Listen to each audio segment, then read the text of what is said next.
Sometimes I burn like coal. Sometimes I let my guts spill out the holes in my leaky soul.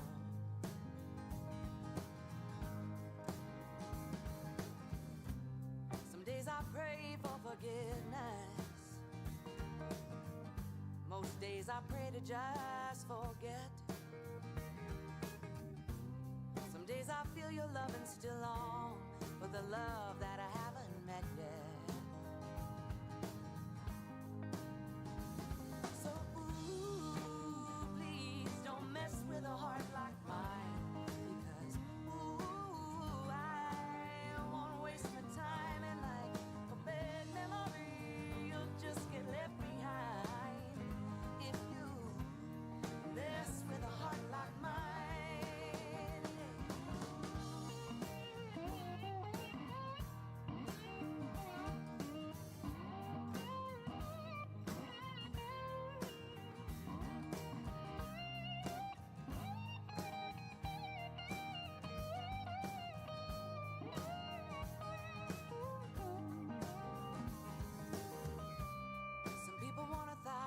Lovers,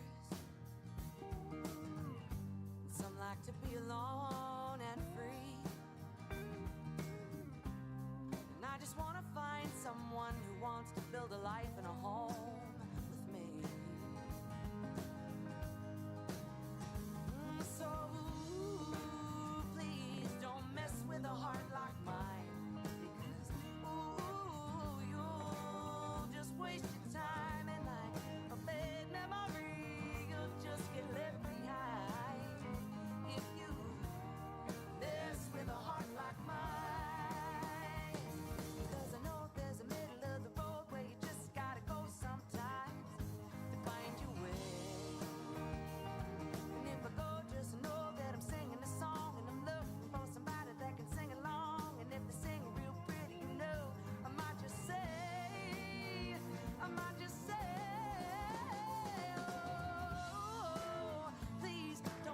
with a heart like mine, because ooh, this heart is open wide, and I wanna travel with you in age like an old fine wine. So please don't fuck with a heart like mine. Oh, yeah.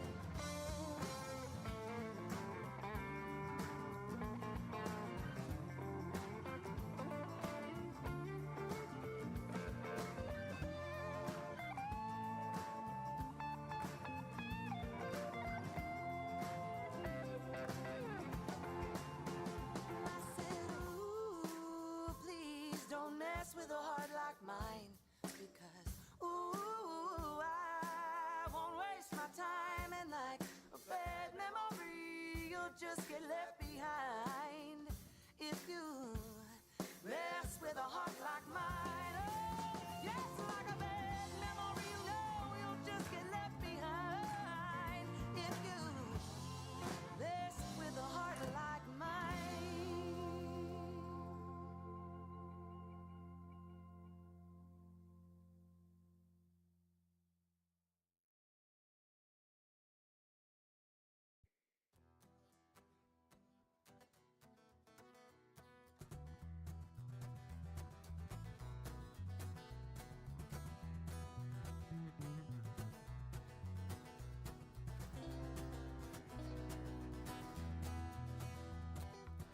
How many times you been told? How many times have you been shown? How many lessons you gonna fail at, boy, till you head on down that road? How many deserts you crawl through? How many mountains you climb? How many valleys you gonna wallow in sun? The river ran every time. You've been freelancing in the city, you're always freelance road. You've been free falling in the moonlight, the fishing left you all alone. You're always fishing in the wrong. Oh, oh, oh, oh.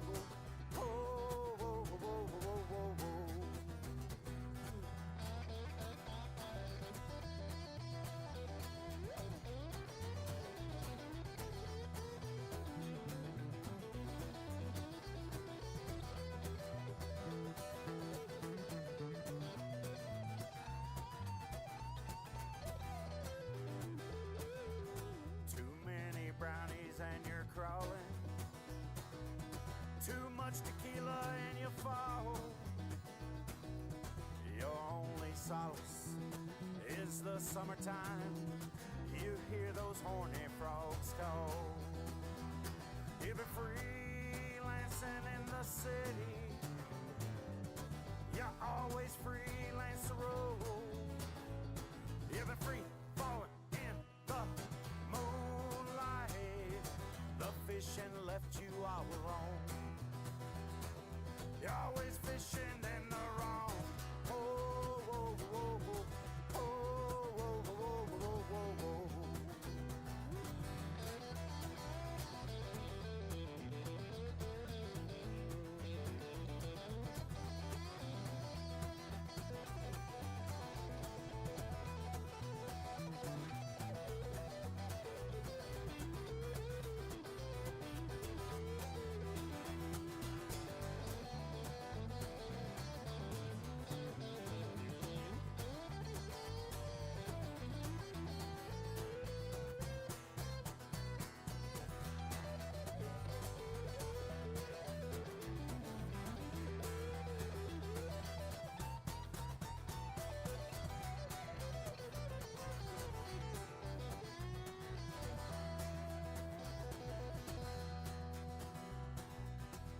Had a taste down in Bama. You burned your tongue in Mexico. You threw back keepers.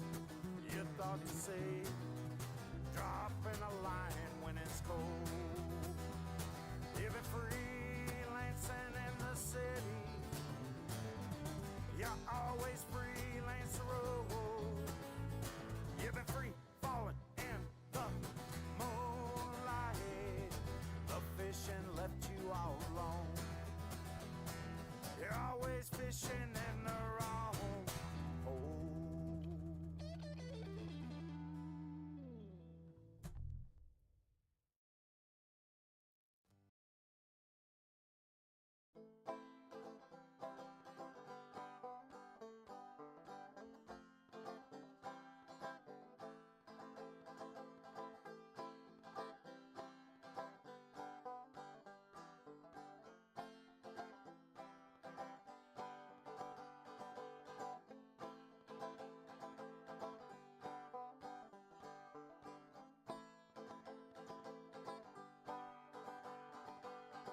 Who knows where you'll be a year from now? Move along to see another town. The lights and cars, they're passing me.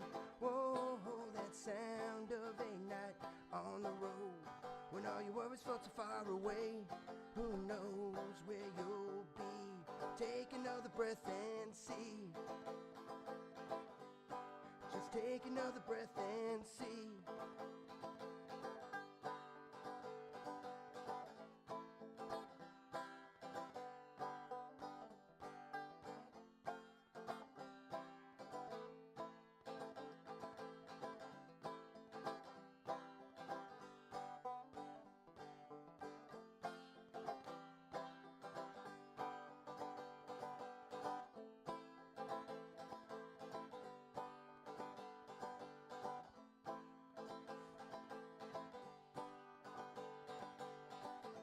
Playing on the corner for that gas and change, well, it doesn't really matter who you be. All the passing people they look to see, then they walk away from that trouble they found. Hey man, just throw another dollar down.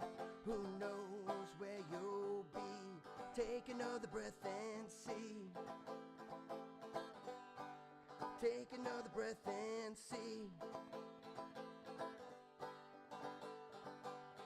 'Cause who knows where you'll be a year from now? Move along to see another town. The lights and cars, they're passing me. Oh, that sound of a night on the road, when all your worries felt so far away. Who knows where you'll be? Take another breath and see. Take another breath and see.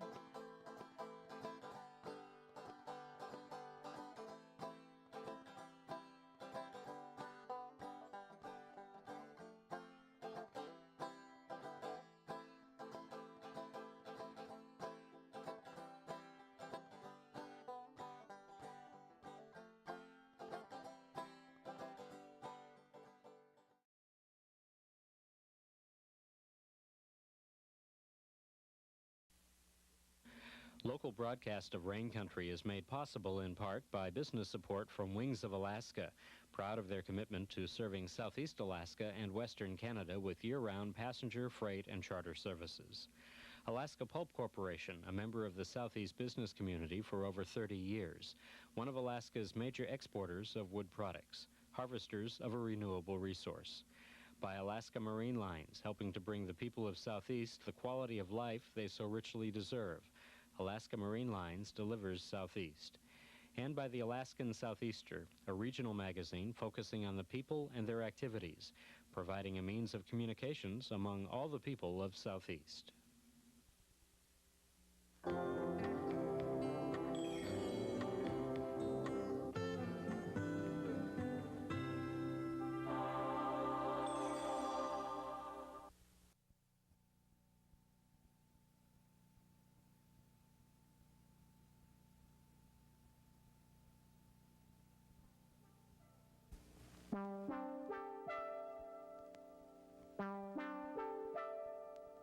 I like the thrill of it, is the main thing. Of when you go out, you never know what's going to happen. It's like getting in a card game every single day that you go fishing. Well, it's range 23B, which is $52,000 a year. And you gave all that up? Yeah, it's a question of freedom, whether someone wants freedom or not. It's a narrow gauge railroad, and there is a tram car on there that rides in that track that you load your boat on and push it.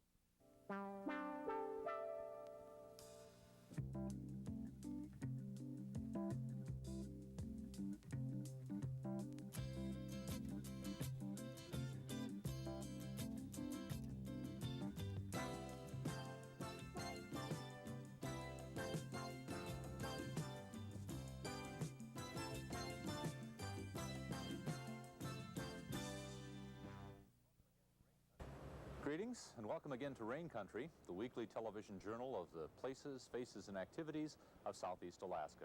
I'm Scott Foster. Water is an important part of our lives in Southeast, whether it's falling from the skies or rising on the tide. For one thing, it supports our major fishing industry, an industry that provides people with the opportunity to shuck off suits and city life for a style of living that many say they came to Southeast Alaska to find. The economies of most of the communities along the southeast coast depend heavily upon various fisheries. Seining, crabbing, halibut, and other fisheries all play an important role. But in the fishing village of Elfin Cove, power trolling is king of the fisheries and the economy. Okay, humpies.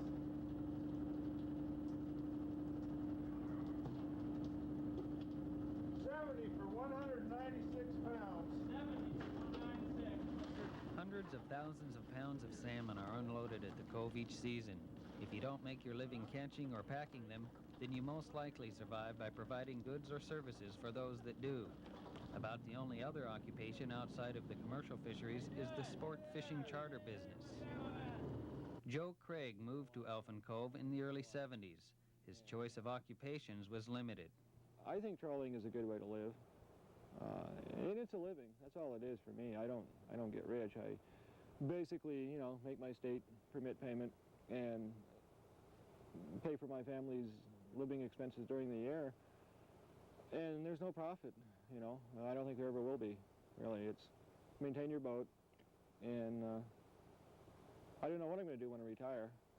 I don't think I'm going to have any big retirement fund to go on, so I guess I'll fish for a number of years more and then play from there. I like the thrill of it, is the main thing. Of when you go out, you never know what's going to happen. You may go out and your boat may break down on the spot, so that's it for 2 weeks. You may go out and you may have a $1,000 day, and you may go out and you might catch nothing. It's a real thrill. It's like getting in a card game every single day that you go fishing, and that's neat to me. A 9-to-5 job, you have an exact paycheck every 2 weeks. It's going to be an exact amount of money. And that's nice because then you can buy things on time and make your payments. But it'd seem awful boring to do that. There's no thrill to that at all. I think you'd be ahead of the game, financially to do that. I'm sure I could go to Juneau and be a bureaucrat and probably make far more money than I'd make fishing, but I wouldn't have as much fun. The long hours of either waiting for or gaffing and cleaning salmon, sometimes combined with cold, damp air and rough seas, make power trolling a grueling way to make a living. But there's another kind of troller out there that has things tougher yet. Power trollers use hydraulically powered motors to reel in their catch. The other group of trollers use muscle power. These are the hand trollers. This right here is known as a carpal tunnel syndrome scar. There are a lot of problems for hand trollers. Bad tendinitis, elbows, wrists, bursitis in shoulders, besides the normal fishing problems with hooks in your hand and general pain and cold. But I had to have an operation on my hand this last winter because my tendons, the tendons in my hand, had inflamed so badly over the years. Deborah Page is one of a small minority of women in the southeast fisheries that operate their own boat. She started fishing in 1974 as a deckhand. Then in 1977 she began hand trolling on her own.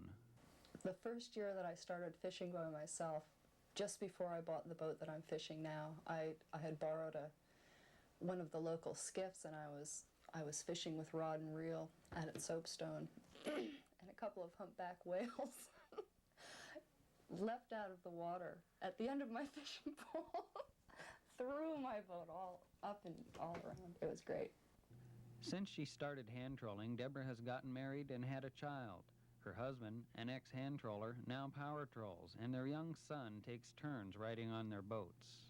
We see lots. Killer whales and sea otters are just wonderful.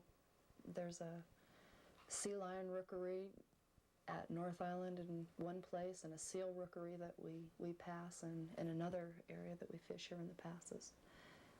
And it's fun. It's real helpful with my child on the boat. Keeps them entertained watching all the things that are happening in the water around. It's easy to get caught up in the beauty and romance associated with fishing. Many Southeasterners, restless with their jobs in the cities, yearn for an escape to the out-of-doors. And there's stories of huge catches and $1,000 days. People see the money that we make and don't realize what goes into it. You know, you can make a lot of money in a day, but you get a lot of days where you don't make much. And you put in an awful lot of work. You know, there are weeks and weeks and weeks of, 14-hour days where you're working on the boats to get them going. And then when you're fishing, it's not a 9-to-5 job. You don't work, your 8 hours a day. You're working from 3 in the morning until whenever. A lot of the big boys, they fish 17-hour days, You take a gamble, and you can make a lot of money. You can make a lot more money than you can make doing just about anything else honest, it seems. But that's only, maybe a week out of the season, or, 2 or 3 days a month that you really might hit the fish. There are lots of times when you can get real scared. I've been scared when my engine quits and I'm caught in the tide rips and ready to go on shore.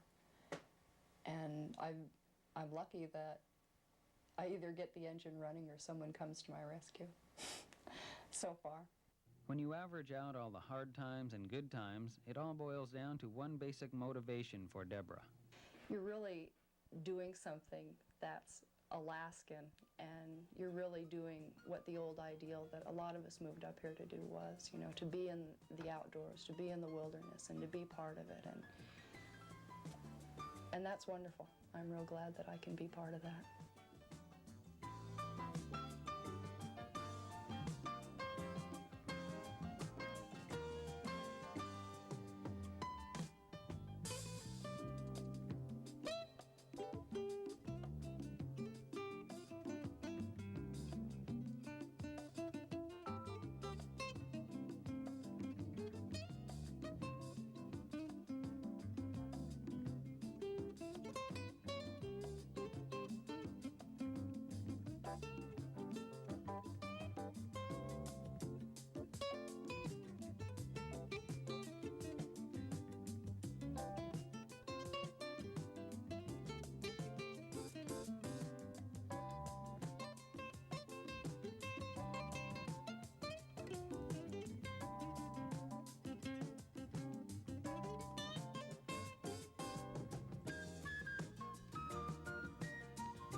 I'm continually amazed the number of people I talk to who are not really happy in the job they're holding, don't want to hold just one job for their entire career, and in fact don't even really know what they want to do.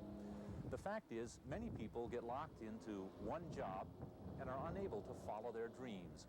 It might be because they've adopted an expensive lifestyle. Perhaps they're saving for their kids' education, or maybe the job offers a good retirement plan. But for whatever reason, many people are locked into one job, but not everyone. And if just one person is able to break away, that helps us all realize the believability of our dreams.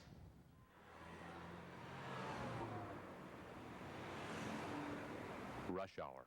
It's not the typical big city deal in Southeast, but we do have the American symbol of suburban life. Twice a day in Juneau, for example, the freeway is clogged. Mostly it's 3,495 state employees driving to and from work. Get behind the desk at 8, lunch from 12 to 1, off work for another day at 4:30. George Matz used to be part of the Juneau rush hour. Well, I was range 23B, which is $52,000 a year. And you gave all that up? Yeah. The job George Matz gave up was special assistant to the Commissioner of Commerce.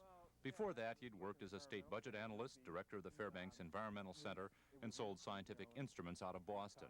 He also has a bachelor's and master's degree.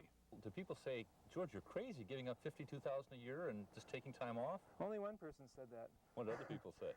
And they were envious, I think. George has noticed some physical changes in himself since giving up his high-paying state job. And physically, I feel healthier. I've lost weight. I have not done any diets or anything. It's just being exposed to the outdoors. You burn up more energy just because of the cold and everything, and just the physical exercise. So I just feel healthier about life. There were other changes George noticed. He stopped going to the local health club. I don't have the time, you know. Why don't you have the time? You don't have anything to do, George. I know. Well, it's kind of incredible that, you know, now that I don't have anything to do, so to speak, my life is really more packed with things. I'm busy longer periods of time. I get up early, in fact, even earlier than before, and I'm busier later. You've given up a high-paying state job. You have no guarantees that you would be hired back. Maybe, probably wouldn't. Mm-hmm. You interrupt whatever retirement programs that you might have been on with the state, and presumably have no outlook for the future on employment. What are you going to do? Well, I'm going to continue doing for a few months what I am now, and then I think I don't see this as a permanent thing, but, you know, look for some type of employment that I would like to get involved in. So, with few concerns and great anticipation, George Matz handed in his letter of resignation, bought a kayak, and began working on his plans for this sabbatical. The things I'm looking into in terms of my sabbatical, you might say, is more natural history, just the, you know, the fauna and the flora and the geology and the weather and the climate and everything of what makes Southeast Alaska what it is. So I thought, in line with this, what I'd like to do is write a book about the experiences. Although he already had a sailboat and a canoe, George chose a kayak as the means of transportation to get experiences for his book. And I think the kayak is more intimate with both the ocean and the land, and you have a better chance of just observing the wildlife, which is, and also a better feel for the environment around you, the weather and everything else. You know, if you're in a power boat, you don't have to pay as much attention to tides or anything else, or any motorized vehicle. You know, the motor can overcome the natural elements, and I want to be more in tune with the natural elements and understand how they work. And so, you know, I think the kayak is the ideal craft for that type of thing.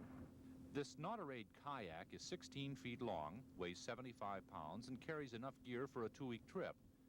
George paddles 10 to 20 miles a day on his trips, depending on scenery and interesting coves along the way he likes to poke into. In his first 6 months without work, George was out and about almost more than he was home. Since last spring and summer, about 1 out of 3 days, I probably spent camping out. George's kayaking goal was to gather enough experiences to write about the seasons in Southeast. To do that, he paddled hundreds of miles, took notes, photos, observed, and drew conclusions. While fellow workers drove back and forth on the freeway, George kayaked Southeast waters, and he shared some of his Seasons of Solitude impressions. I've seen scenery like I've never seen before. You know, I've seen it under all kinds of weather, which is really gives you an appreciation for what it is, and not just the nice, clear days like today. But there's a lot of beauty in the misty, rainy conditions too, and that's all part of this climate. Plus, I've seen lots of wildlife. I've seen lots of bears this year, and lots of deer, and so, you know, one thing that's impressed me is how much wildlife there is once you get about a day or two outside of Juneau. It really is a lot, but I think, you know, right around Juneau there's so much activity and everything that just for weekend trips you don't get a chance to see as much of it. I've kept a checklist of birds. I've close to 100 species I've seen this year. One thing I learned in going to misty fjords, I was interested in the geology there, because there's all these steep fjords, but the mountain tops are very rounded, unlike the mountains around here, which they're pretty sharp. And I did some checking into that, and it turns out, I guess, back in the Ice Age, that whole area was totally underneath ice, and the mountaintops got rounded off by the large ice pack that existed. But the mountains that are around here poked up through the ice, so they're not as rounded, and they're more sculptured. There's more than one season in Southeast. You know, there's a lot of difference between a rainy day in April and a rainy day in October. At the end of each day of kayaking, George would record observations and impressions in his journal, but he found it's easier having interesting experiences than interesting a publisher in a book proposal. The response I've been getting is that the writing doesn't seem to be bad. It's just that the marketability of a book like that is difficult. So I'm rethinking this, and maybe what I need to do is develop more of a style, and maybe think about shorter articles first, and develop a reputation that way from it, and then try to put this together. And I can see a book on the seasons is taking not a year, but maybe a couple years, and then maybe a compilation of trips and effort. So, even if the book on seasons in Southeast never materializes, George Matz has no regrets about leaving the high-paying state job and taking his self-styled sabbatical. He planned for the time off, saved some money, lived moderately, and unlike too many of us who only dream of a life that might have been, had the courage to risk freedom, a choice, George says, anyone can make. Well, they just have to develop a lifestyle which allows some flexibility. If you're in a situation where all your payments require that you can't set aside any cash for a situation to take time off, you're never going to have the freedom. It's a question of freedom, whether someone wants freedom or not.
Water is the means many Southeasterners use to add a little excitement to their lives, whether it's just for a weekend or a short vacation.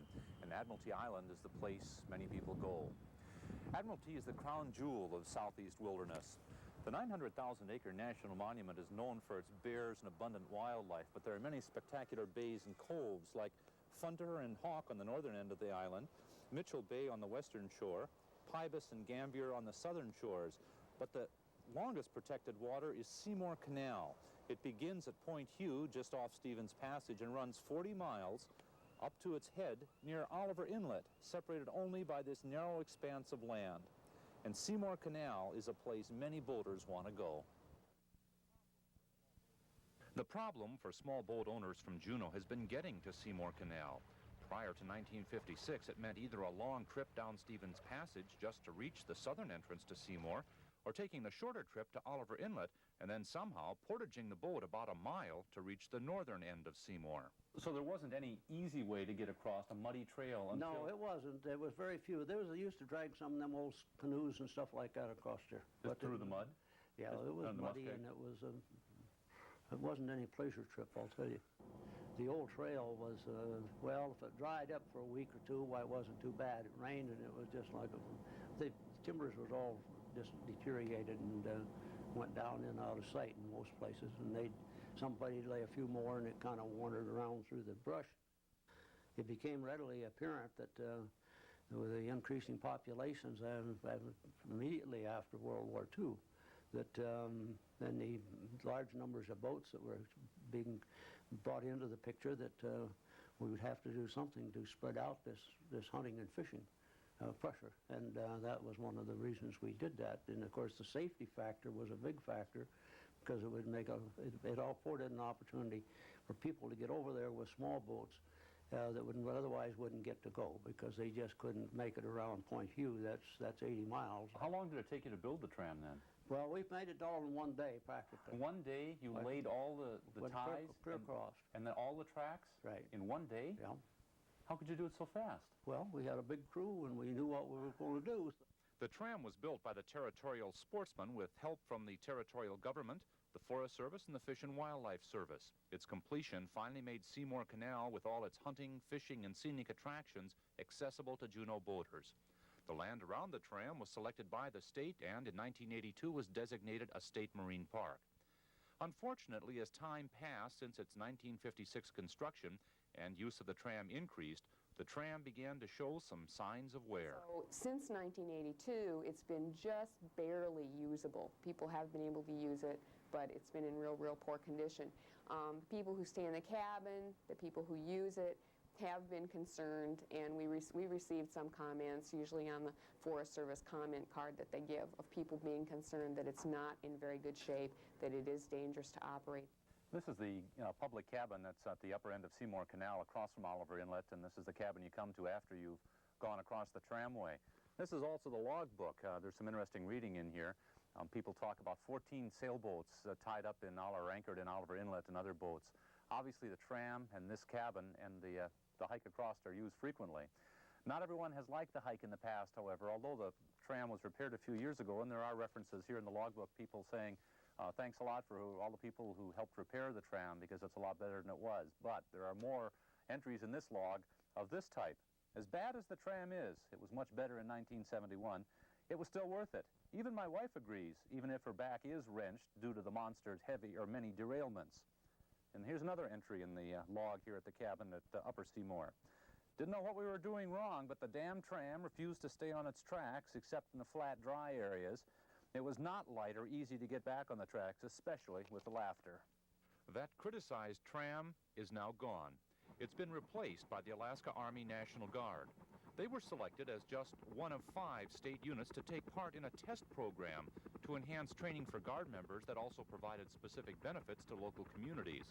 The State Division of Parks, which manages the Oliver Inlet area as a state marine park, suggested rebuilding the tram as an appropriate project. The Guard agreed, and the 4th Scout Battalion took on the job.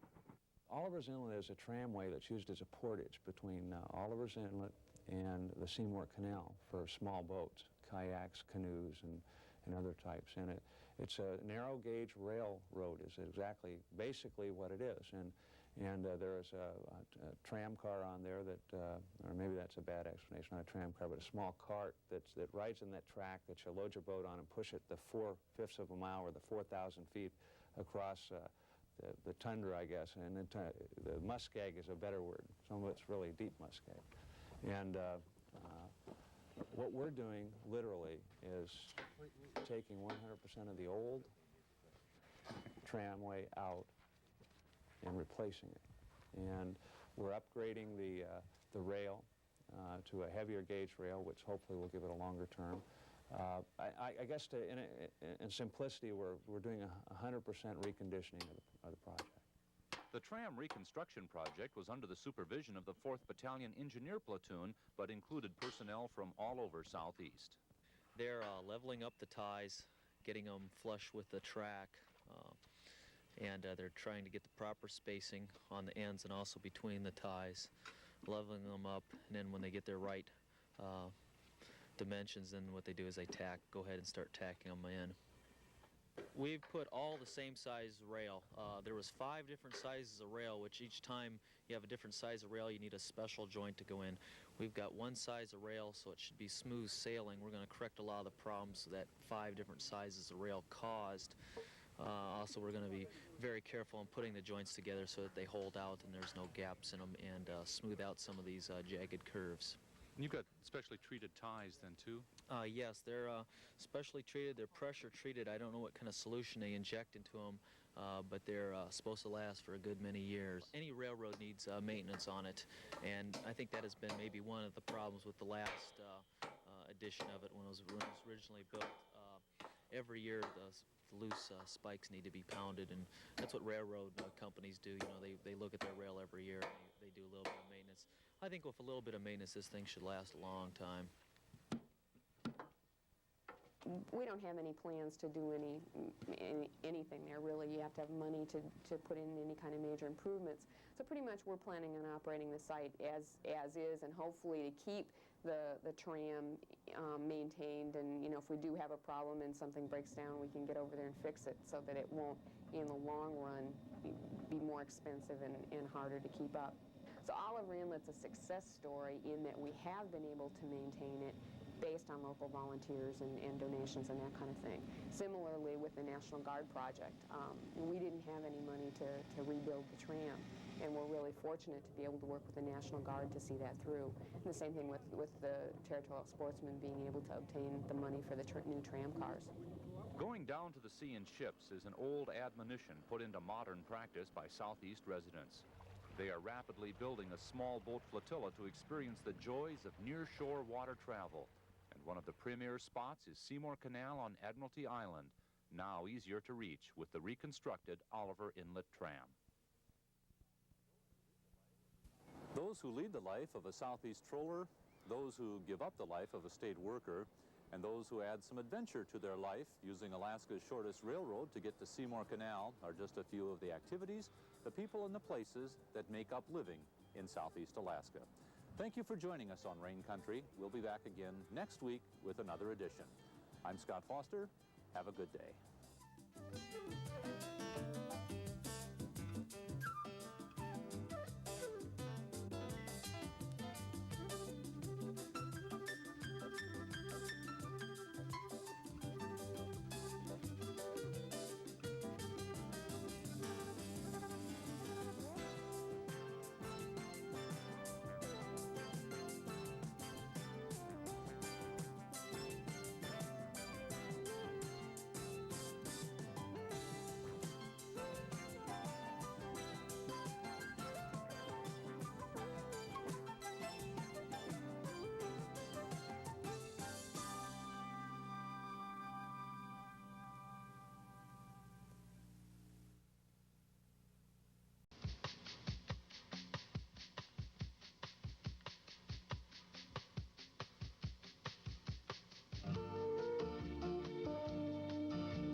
Welcome aboard the Alaska Marine Highway.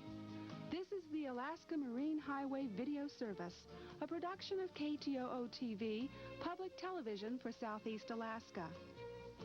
If you have questions or comments about this service, please write the Marine Highway Video Service, KTOO-TV, 224 4th Street, Juneau, Alaska, 99801, or call our viewer hotline at 1-800-478-3636. Copies of locally produced KTOO programs are available.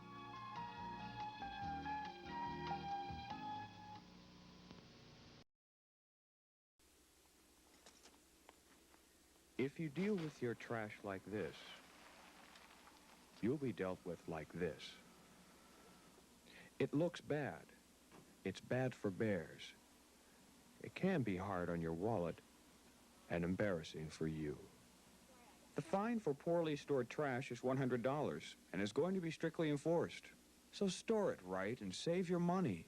Don't ignore garbage ordinances this year. The police won't.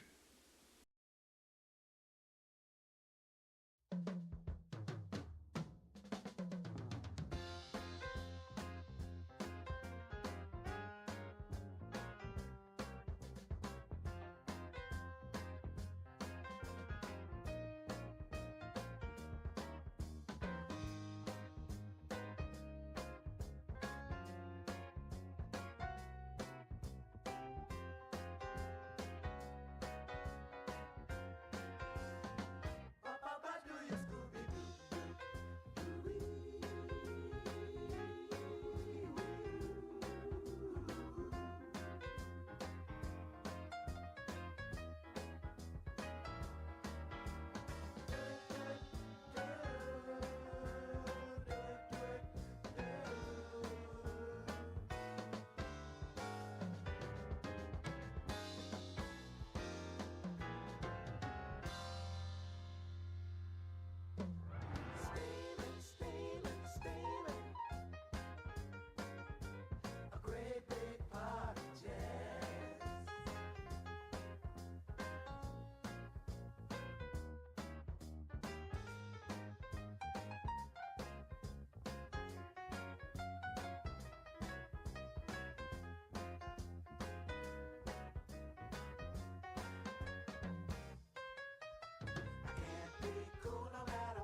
waves unmeasured, sailing for the pleasure of a sailor's life.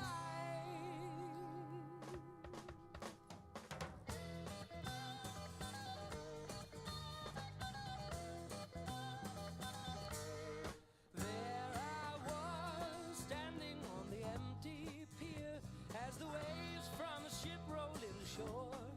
I looked deep in the water, rippled with tears, and the waves from the ship became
5, 4, 3, 2.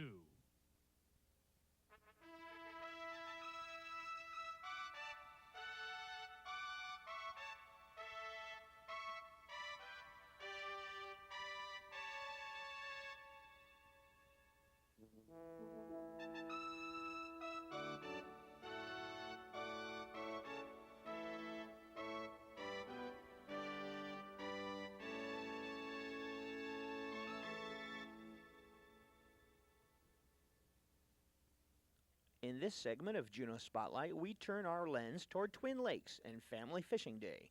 To begin our story, we spoke with the president of the Juneau Rotary Club, which is the primary sponsor of the event. This is the Juneau Gatineau Rotary Day at the Lake. We've been doing this for probably 10 years. It was one of the first projects we started when we started the club. I'm one of the forming members of the club. And we were thinking, what can we do for the community? And it started out, I'm trying to remember, it's sort of a senior moment here. I think it was Ron King came up with the idea of let's have a day, a family fishing day. We call it Family Fishing Day or Family Day at the Lake to begin with.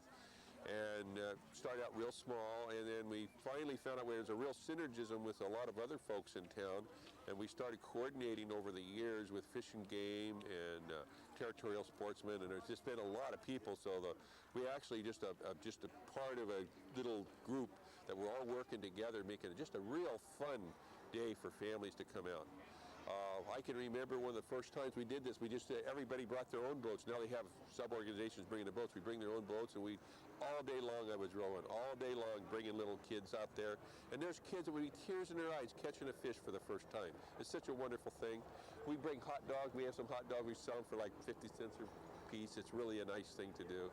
I think this is one of the most wonderful things we do for the community, just making this available for fishing poles and bait, and we provide the hot dogs and the games, and it's just one great big fun family time. I think about February we started thinking about this. We selected some chairmen for each of the different areas. We have a game chairman. We have people that were providing or soliciting for food donations, soda and so forth for today, and then the various other activities. We had a publication group. Peggy Ann McConaughey was on Capital Chat yesterday morning to advertise it. Pam Brewer basically organized the publicity aspect of the day. Joe Kennedy has got the games. John McConaughey was kind of overall for materials. Danny Cruz and Linda Murphy took care of the food donations. And we started with them, and then we branched out and solicited names as time progressed from all the various members. And as you can see, we've got quite a turnout here today. We'd certainly like to give credit to the people who have donated food. There's Cisco Systems, Travel Lodge, Reliable Coffee, and the Coca-Cola folks. Basically, the proceeds from the sales offset costs for the prizes we give out at the games, and also the prizes that we gave out for the youngsters that designed the information posters that were published here within the last week. Even though fishing is one of Juneau's favorite pastimes, there still are kids out there who don't like to fish, believe it or not. Maybe it's the thought of having to clean the catch, I don't know, but there was even something there for those young'uns who the fishing bug never bit. Okay, over here we have the famous fishing pond by which little kids can cast into the pond, and often there's a secret prize that comes out, and that's one of the most popular attractions here at Day at the Lake. Next to that we have the ring toss.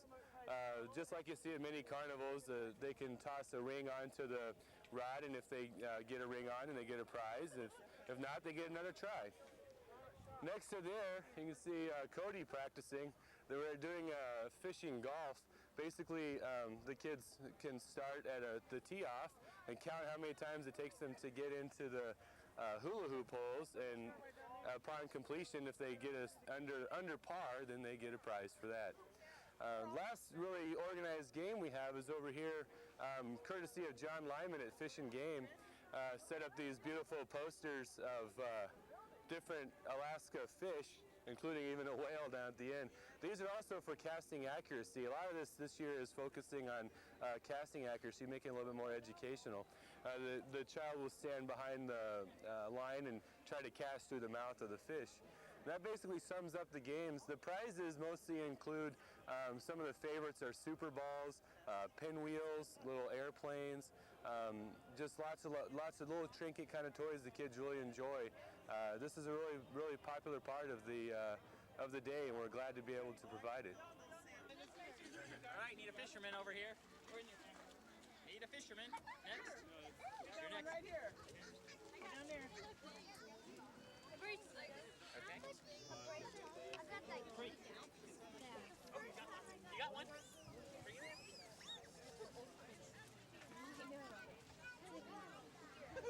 Uh-oh, what does that say? Wow. Fish stinger bait, better throw it back in again. Just throw it all back in. Next. Who's next? You take that yellow one. Okay? Throw it over. Don't look in the tank or you'll scare the fish.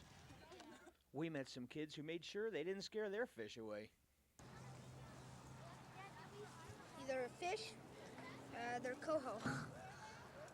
Caught him with herring.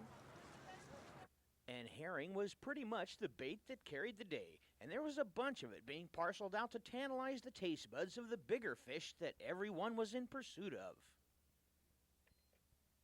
This is where it starts right here, the herring tail. Put a little bit of good luck in each one of these cups. Guaranteed to catch a fish. And catch fish they did. And to some of the kids' chagrin, they found out that those same fish they caught also had to be cleaned. That is so gross. You want the head on? Yeah. Do you want to cut it off? No, you can. Well, you want it off or on? Off. Hey, Courtney. There you go. Gross. You're welcome, young lady. Do I just keep gonna the catch meat another for one? bait or? Cooking it.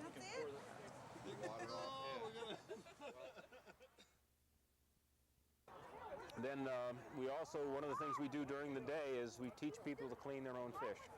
And it's pretty simple, but folks that we just had a group in here from Kansas, and they aren't used to trout at all. And the father wanted to learn how to clean these northern species, so that's what he got out of the event. And I think we've got about 1,000 people right now. We've 125 rods and reels. They're all out. We're going around collecting them so we can give them back. Kids will come in and fish for an hour or two and then go. Having real good success rates, so especially over by the lab. A couple of folks have limited out, I think, more than once. They're only supposed to take 10 fish. It's an event for families. If you look around, you'll see very young children with parents, and the parents are trying to learn to fish, and folks next to them are helping or will be helping. Our sponsors now are so traditional in this that all we do is call them up in January and say, "Are you on?" And they say, "Yep." How many people do we need? So it's a pretty easy event from that point of view. However, our biologist in ADF&G does put about a good solid week in getting ready for this, between untangling lines, putting new lines on, the rods we have, preparing the boats and finding out which research project has borrowed our boats for the spring, and we've got to get those back over here, and then arranging for the tents, the food, the bait, all of that stuff. It's well worth it. ADF&G provides boats, rods, reels, all the tackle, the bait. We actually end up with a kind of an afternoon of cutting herring just before the event, and we have a large bucket. The herring's provided by the department from one of its research projects. Yeah, hi. The Department of Fish and Game contracts with DIPAC, the local nonprofit hatchery organization. Gastineau Hatchery, just down the road a little ways, raises the fish that are stocked in Twin Lakes. The annual stocking is for 10,000, we call landlocked salmon. Basically, they hold king salmon in the hatchery a year longer than they normally would be released to go out to sea. They hold them for an extra year, feed them, get them to a larger size, then release them the following spring. There were 3 stocking events earlier this year. The last was just several days ago. In total, a little over 10,000 fish. They put about 2,000 in a month ago, another 4,000, and then another 4,000 again. So there've been about 10,000 king salmon put in here this spring. There are a few other species in here from prior stocking events, a few rainbow steelhead, maybe a few cutthroat trout, but the bulk of the fish in here now would be the landlocked king salmon from this year's release, fish raised at Gastineau Hatchery. If you were willing to wait in line a little bit, there were opportunities to get out on the lake in rowboats provided by the various agencies, and they even had people there to row them for you. However, if we have a responsible adult that wants to take their own kids out, the boats are available for those adults. We've got, everyone is outfitted with a life jacket, as you can see back here, and so it's a very safe endeavor. It's a cooperative effort, actually. Some of the boats were donated by Trout Unlimited, the Juneau chapter of Trout Unlimited, while other boats belong to the Alaska Department of Fish and Game. And I think we've got 2 boats out here from the U.S. Forest Service also. Fishing is pretty good from the shore, but it's a lot of fun to get out on the water and fish from a boat for about 20 minutes, which is about the length of time that we allow the kids to go out, and then they can get back in line again and go out for another 20 minutes if they wish. 20 minutes, huh? Okay, well, we'll just take you up on that offer.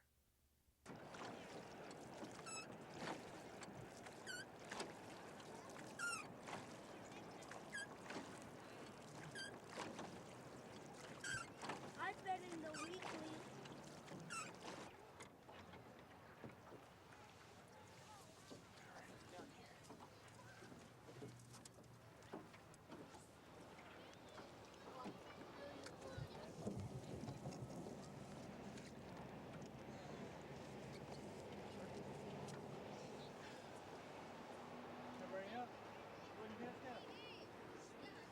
What's that?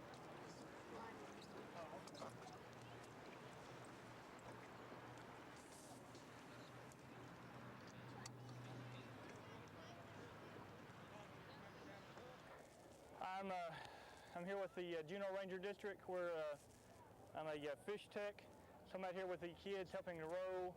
I probably expect to do about 20 or 30 kids and maybe about 10 trips. I'm here to row out so the kids can just enjoy themselves along with their parents. You know what kind of fish it is? Coho. The coho? Yeah. That's what the boatman said. He had to go get Smokey Bear, so we had our 20 minutes, and he's the only one that caught a fish. How long you guys been out here today? Couple hours. No. An hour. Like an hour or so.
Got one.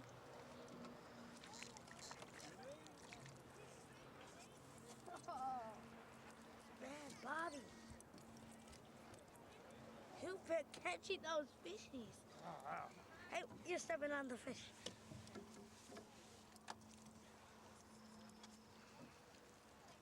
Man, Bobby. Aren't you glad you got that one? Now Bobby's the pro POI. Pretty soon our 20 minutes was up and it was time to pull the anchor and head on back for shore.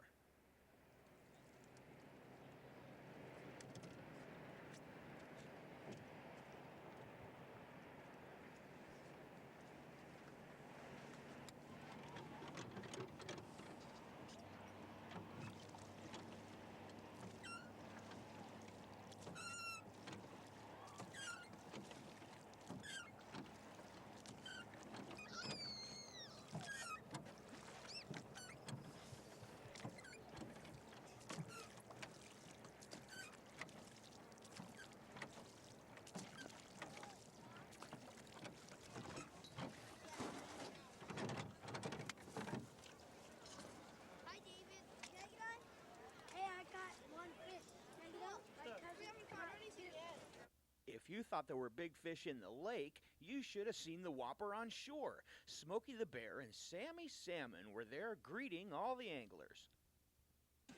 Aren't you afraid someone will catch you? No, everybody's nice to Sammy. I'll protect her. Taki, thanks for over here. Have you guys seen Smokey and Sammy before? Have you met them? I'm here with Smokey and Sammy Salmon today to talk to the kids. And Smokey has Smokey's message about fire prevention and being safe in the woods. And Sammy's here to hand out this little coloring book where kids can learn about taking care of fish and fish habitat and how to be good at the environment. Okay.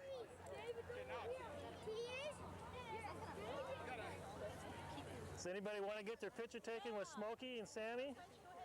Why don't you guys get in front here and you get a big picture? That'll be fun. There you go. That's a good picture.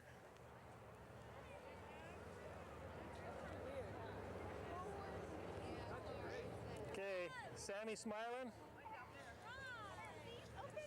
Is Smokey smiling? All right. Okay. Sammy Salmon is giving away coloring books. Would you like one today? You got a place to put it until you're done fishing? How about your mom or dad?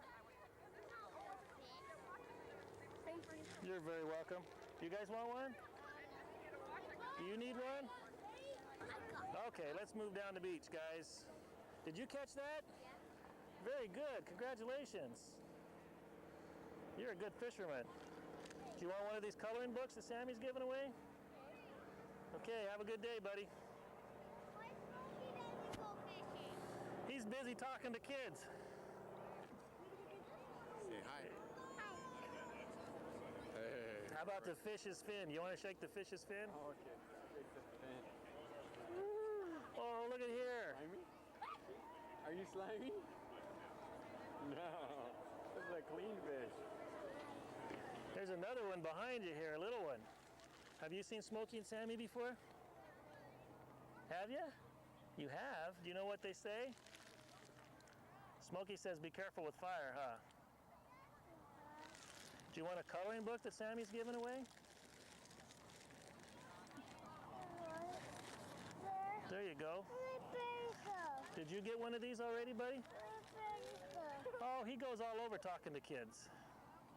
Boy, all this activity is making me hungry, which isn't a problem because the Rotary Club had that angle covered too, with the help of some local businesses.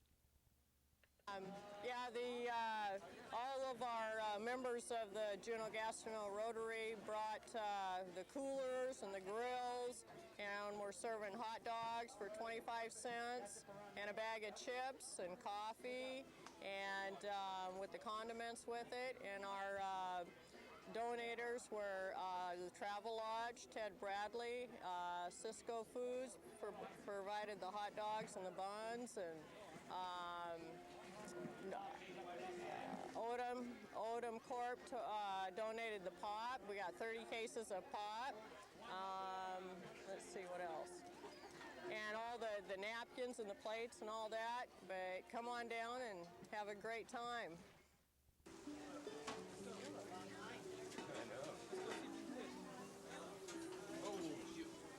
They jump off. I won't get that close to you. They jump out. Yeah, they were just left over.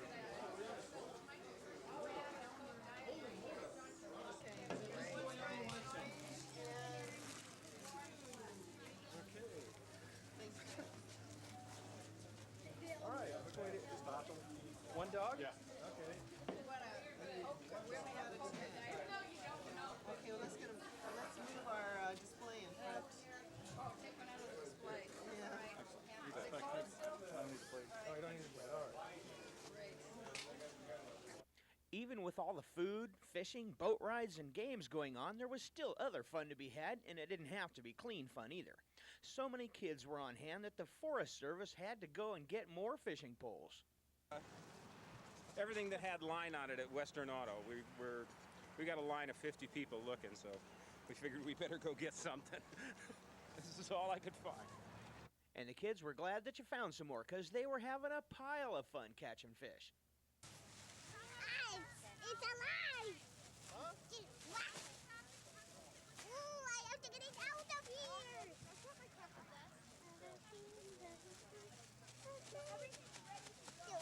Hang out for a while, just wait in line.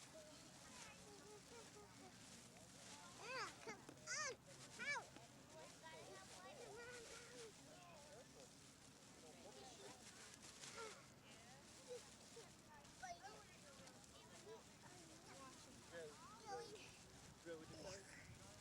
Wow, it's alive still! How do I even get it? That's a very big fish. Where'd you catch it? In the, water.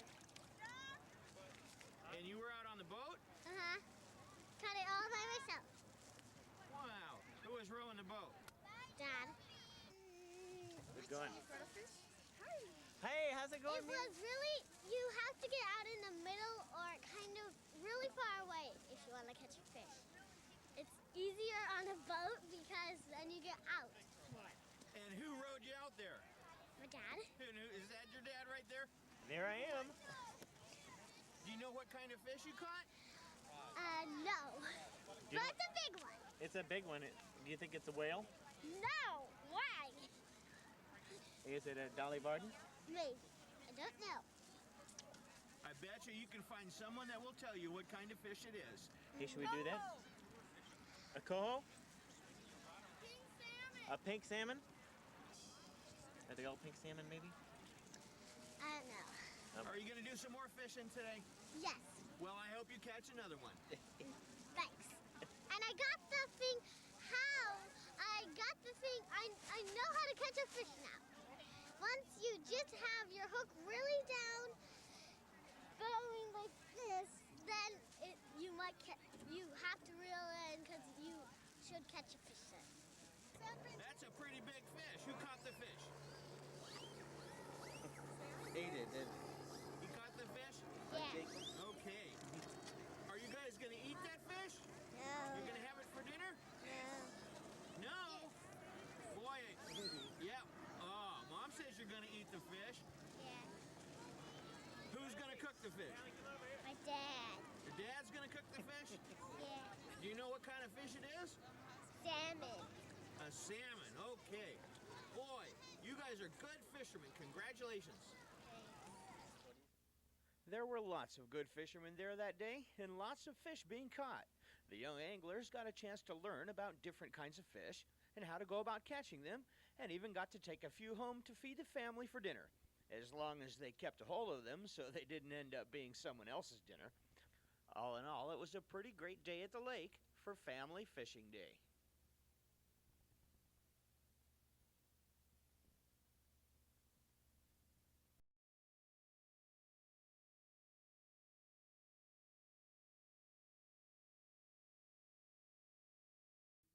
Eight stars of gold on a field of blue, alas.